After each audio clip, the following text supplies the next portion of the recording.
ডিমটা ভাজা হয়ে গেছে, তুলে নেব। ওয়াও ওয়াও, দেখো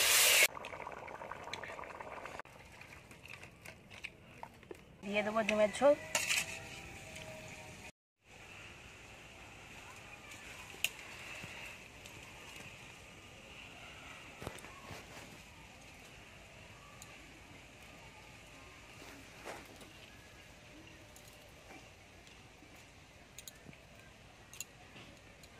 বাবা অনেকটা তুলে নিয়ে চলে গেছে না? হ্যাঁ।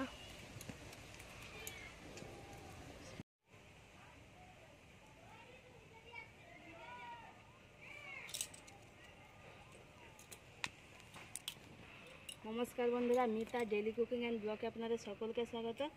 এই দেখুন বাগানের টাটকা ধনেপাতা তুলতে চলে এসেছি। আজকের এই ধনেপাতা দিয়ে ধনিয়া ডিম কারি বানাবো। ধনিয়া ডিম কারি খেতে খুব সুস্বাদু লাগে, তাই আপনারা স্কিপ না করে পুরো ভিডিওটি দেখতে থাকুন, ভালো লাগবে। আমি ডিম আলু সেদ্ধ করতে বসে দিয়ে এসেছি, যাব। এই যে ধনেপাতা তুলে নিয়ে চলে এসেছি, এতে একটু ধনেপাতাটা বেশিই লাগবে। আর এই দেখুন ডিম আলু আমি সেদ্ধ করে দিয়ে চলে গেছিলাম ধনেপাতা তুলতে। আর এখানে পেঁয়াজ আদা রসুন সব ছাড়িয়ে নিয়েছি, এবার কুচিয়ে নেব।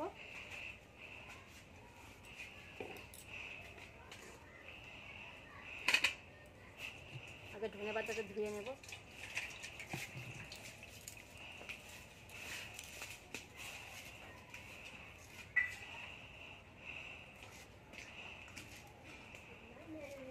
শীতের সিজনে তো ধনেপাতা খেতে খুব ভালো লাগে।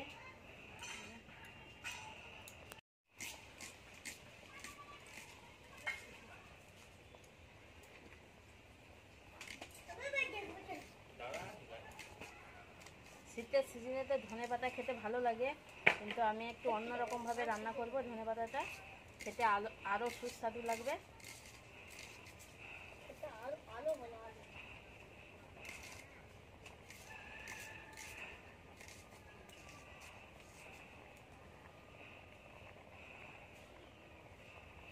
আলু সেদ্ধ হয়ে গেছে, তুলে নেব।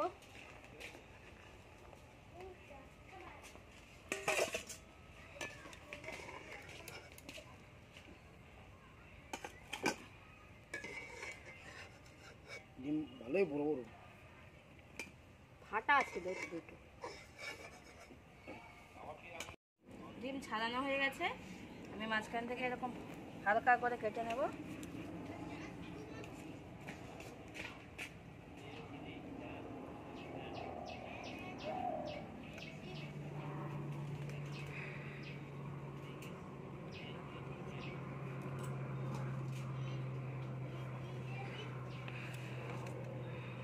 কড়াই গরম হয়ে গেছে, তেল দিয়ে দেবো।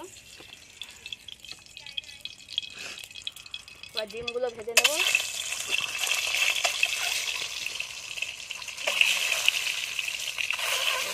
হলুদ গুঁড়ো,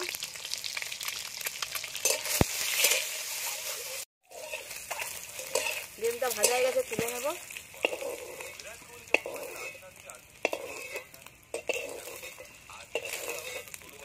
এবার গোটা রসুন আদা পেঁয়াজ ভেজে নেব।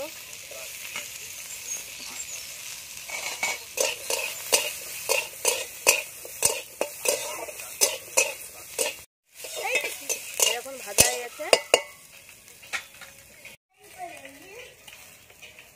তুলে নেব।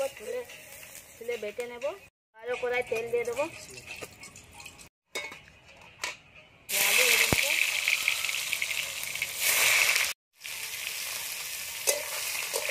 ভাজতে ভাজতে আমি পেঁয়াজ আদা রসুন ভাজা আর ধনে পাতাটা একসাথে বেটে নেব।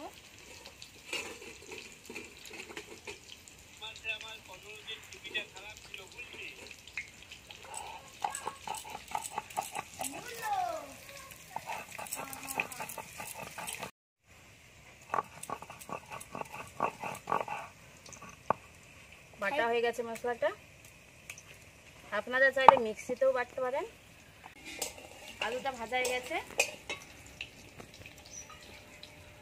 বহু ভালোবাসা দিয়ে এবার মশলাটা দিয়ে দেবো। সোনালে জীবন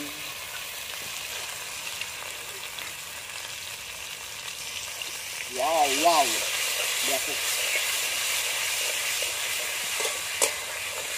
হলুদ গুঁড়ো, লঙ্কার গুঁড়ো,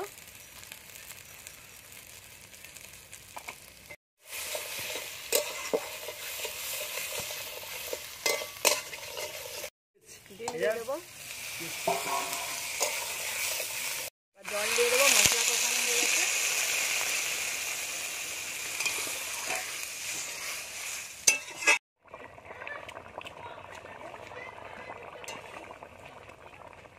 পরিমাণ মতো লবণ,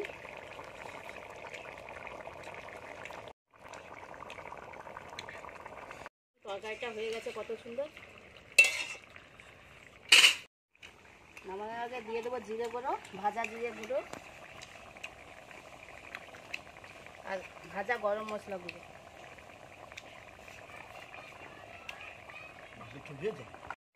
এবার নামিয়ে নেব।